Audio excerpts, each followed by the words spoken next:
Hello to all my friends out there. Hi, you guys.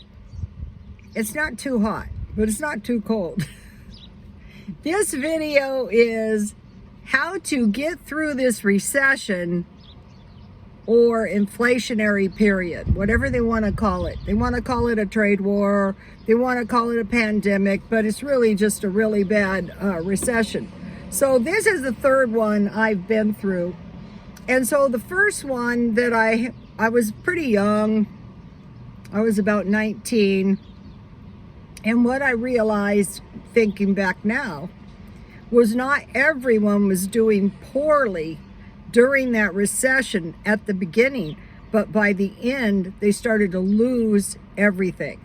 I've known people in the second one who lost everything on the stock market. Not everything. I've known someone, who lost a lot to someone's. And so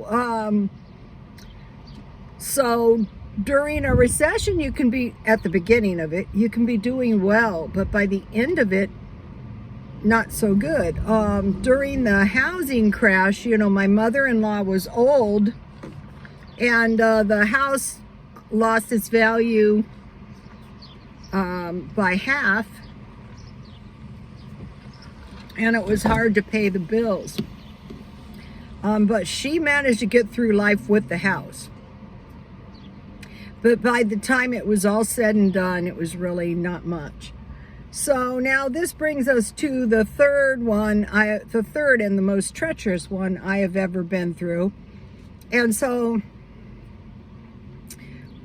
when I was younger, I was working as a hairstylist, and sometimes those weren't very good jobs. So you might be wondering, well, how in the world did you survive it? Well, that is where I learned I had to work one or two jobs. Now they call it several streams of income. Well, yeah, that's all you can do if one job will not pay your bills. And so my son was a little boy. Well, it started in preschool, and I wanted to send him to a private school. And so I realized there was just no way, and I would have to work two jobs. Usually I work 2 or 3 beauty shops, but I worked at a bakery. But back then we didn't have the internet like we do now. So then, I ended up retiring at 62, and I never intended, to quit work. What I intended to do was go to the swap meet. And there's videos out there that I did when I did that. And so by going one day a week, I could earn about an extra $1,000 a month, or $2,000 if I went both days. But that was taxing. But so that was one way I could earn money. And then I set up eBay, and I buy and sell stuff on eBay. Generally, I get the stuff at a thrift store.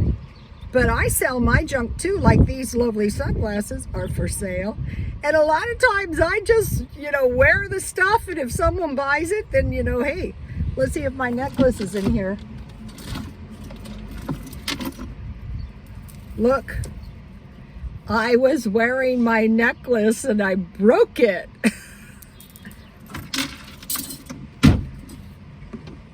So I sell costume jewelry, clothes.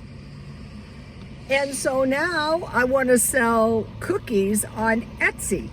So what I did is I spent about a month and I baked 1 million cookies. I baked a lot of cookies. And so trying to figure out how I was going to do this. So I was going to school, and I was taking this class, and the teacher said, once you get through once you get through calculus, you can learn anything. And I thought, well, what do we need you for then? So I had no doubt, I can learn the cookie business. But during my hairdressing years, I learned you do not want to try to copy other people, because then they're setting the bar on the competition. So, my goal was to Okay, in hairdressing, a lot of times I didn't want to compete at a high level because I was taking a lot of classes. I found the nursing and the EMT and the phlebotomy to be invaluable because you notice I'm very healthy. A lot of times I watch videos and they go, I was deathly ill, but, and I thought, who's going to listen? I'm not going to listen to you. And then usually they come up with some, you know, dangerous advice, like eliminating whole food groups. So anyway, I decided, well, if I start with the one cookie and I tried to compete at a high level, because I used to do this in hair from time to time. If I learn one decent cookie and I can compete at a high level, then I can expand from there. Don't start at the lowest level on something like cookies, because you have to mail them the next day, and that costs money, and you don't want an unhappy customer. And so, you know, I was baking all these cookies and putting all this energy for about a month, and I came up with one product. So now I'll be doing cookies. And then, so pretty much the cookie issue is pretty much over. So a lot of people used to say I cheated. Well, not really. I was baking a lot of cookies. Just because you guys didn't see me doing it and see the hellacious messes I made doesn't mean I wasn't doing it. And so, you know, I'm still working on the home decor, fashion design, stockpiling. For the past year, I have stockpiled a lot of food. I want to tell you guys, please, whatever you do, stockpile up food and water. That is so dangerous. I'm just buying, you know, a little food as I go along and a little water. Nothing extreme. A couple bags of chicken, some hamburger, and stockpile food. And I'll be doing videos on that. But the main thing is and then I have a YouTube channel. So, you know, I have these little streams of income. Sometimes I work on them, you know, sometimes I don't. Because the major concern is, you know, I got my family. That's when I was raising my son, a lot of people didn't realize my job was mom. The other stuff was just a means to the end, and now it's the same. So anyway, and another thing is, as you get older, you don't have very much time left. So, you know, you got to say to yourself, well, what if I don't survive? But the scarier thing is, what if I do survive? What is going to happen? So, and also how to survive healthy, how to manage stress, how to manage your resources and stuff.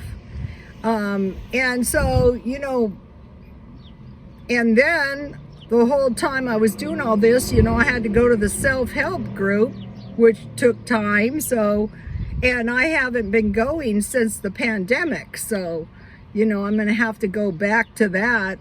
It served me well, so I thought it's not a good idea to drop it. So, you guys, be thinking, how am I going to navigate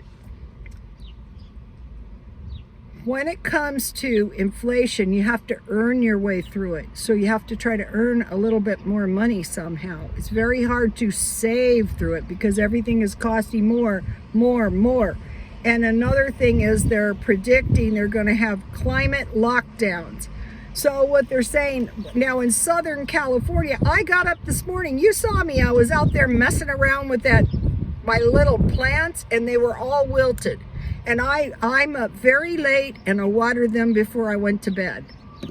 So I actually kind of believe them that we might be ready for a climate crisis. And then the other thing is the severe winters. So prepare for that, mainly and evacuation and cash. Okay, you guys, and cash. You know, I noticed at the 99-cent store, they had big pallets of stuff to roll change. So, you know, even if you can only save a little change, one of the best things to do is buy your food marked down, because then you're actually paying, you're either paying half as much for your food or you're getting twice as much food. And the thing that I would stockpile up on is animal products like meat, butter, eggs, cheese. I don't think I'm lunch meat. Okay, you guys, please like, comment, and subscribe, and God bless you all.